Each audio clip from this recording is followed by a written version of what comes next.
Hello, everybody. Welcome back. Um, I'm a little under the weather because it has been like -10, -8, -7. This has been the normal here in Wisconsin for the past, I don't know, week and a half, and it's going to stay that way until mid-January, end of January. But anyway, okay, so this is the next video in the paper mill bill. So for the guys who want to know anything about it, these are your dimensions. It's 20 inches long and 3/4, and it's 11 and 5/8 wide. So, all right, man. Hold on a second. Let me pop the top on it. All right, so I'm back. Okay, so these are your tanks for your paper mill. I've already taken some pieces apart just to take them apart. The whole package comes in this huge bag full of goodies. This didn't come in there. All right, so what I said in my previous video, I want to do the paper mill, but I don't want to build the actual 3D version of it, the whole building. I'm going to kitbash it. So, I have a few ideas on how I want to do this, and the idea that I want to use was in the Model Railroad magazine. I think this was April 2008 edition. And the build thing was based upon the Wisconsin Southern Shelf layout. So they go into, this is a club layout there in Milwaukee. But anyway, here is the series guidelines, the January, February, and March episodes or series. But anyway, so when they built this shelf layout, they built it with I think it was 4 or 5 different industries. This is your feed mill that they kit bashed together, which is pretty awesome if you ask me. This is the paper mill. They go into detail on, how they put it together, how they rearranged everything, and some of the kits that they used to build this industry. All right, then they got an ethanol plant with, everything that's up there in black with the red lines. Those are different kits that they use to make this one industry, which is pretty awesome also. And then you got the bagging plant. I'm thinking about doing one of these. I haven't decided yet because we do have one on the line for NS. And they got a propane dealer. This is another industry that is on the NS main line. And then you got the cold storage. This is another one that is on the NS main line. So I could use all of these if I wanted to, but let's focus back on the paper mill. So up here, this right here tells you exactly, what is what. You got your craft pulp receiving, those doors here on your left. I think that's a good way to design it. You can get 3 box cars in there.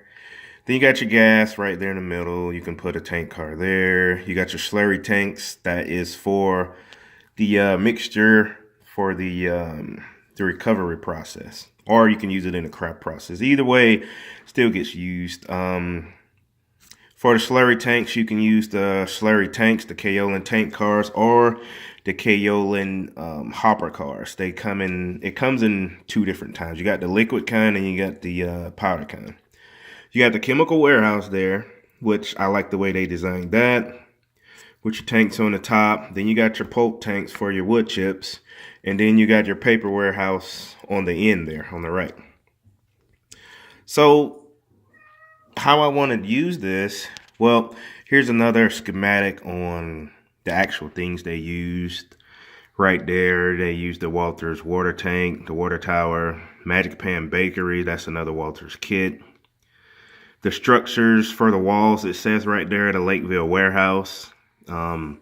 What you get out of Lakeville warehouse, where they say the Craft Pope receiving, all those walls there go with the Lakeville warehouse.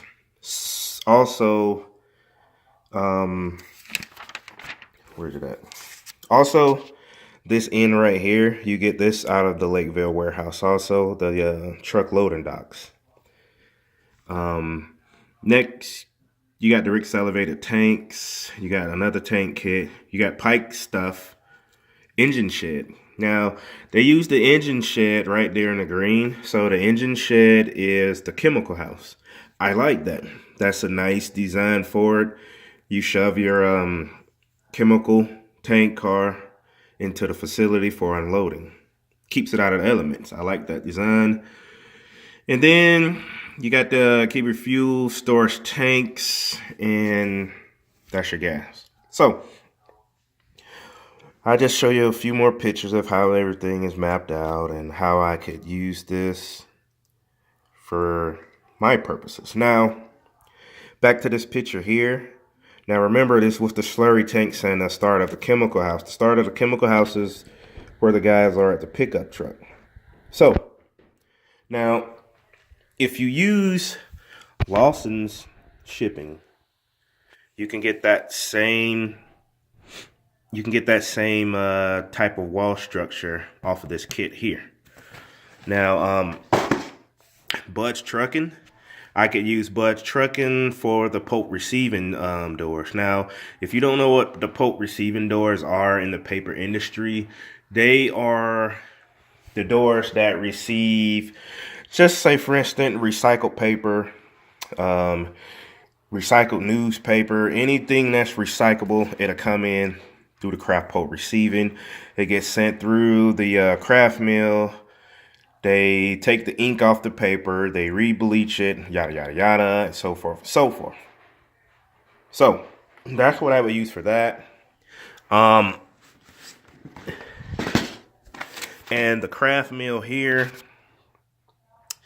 I think this will be the only building that I actually leave in the 3D version. I will build the whole building, which is 11.5 feet long by 10 3/8 in width. And it's 19 inches tall. So that'll be pretty good. I don't know where I'll put it at, but okay, back to the paper mill. So, okay, we got that out of the way. So this is your paperwork, your instructions for the paper mill. I love paper mills, and I think they are a tremendous way to get a lot of switching activity involved on anybody's layout, whether it's N scale, HO, G scale, S scale, O, whatever you guys got. So this goes into detail on how to build it. So, okay, this wall here, I will probably use it, but I would probably cut another opening into the backside, which is this wall right here. And I would probably cut that off and use this and put it somewhere else, but keep this door and just stick it on to something else. It's a few ways to do it. As you can see right here, this whole thing here is where your box cars go into. So I would probably keep that hole and chop the rest of the buildings off. This whole back wall here, I'll probably use that as walls for any other thing like that, yada, yada, yada, and so forth and so forth. So, say for instance, this right here, this is the color that the kit comes in.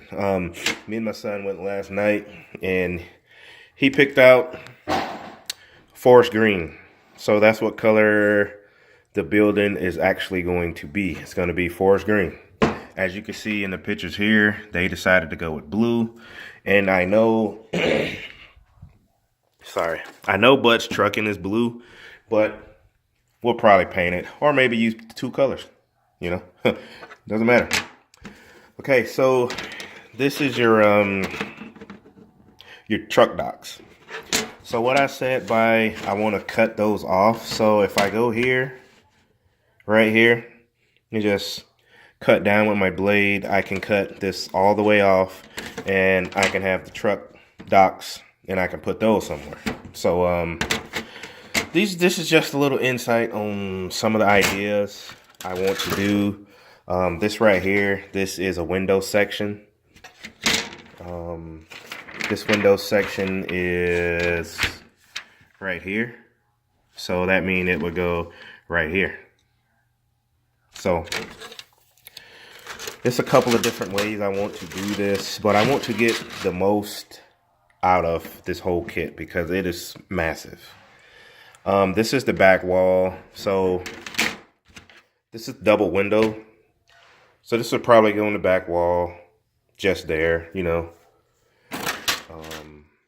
Other than that, that is it, because this video is going over the 10-minute mark. I didn't want it to go over 10 minutes, but once again, if you guys want, you know, any tips or any good views on how you could do these things, it is the Wisconsin and Southern. This is the shelf layout for the guys up here in Milwaukee, and it is in the April 2008 magazine.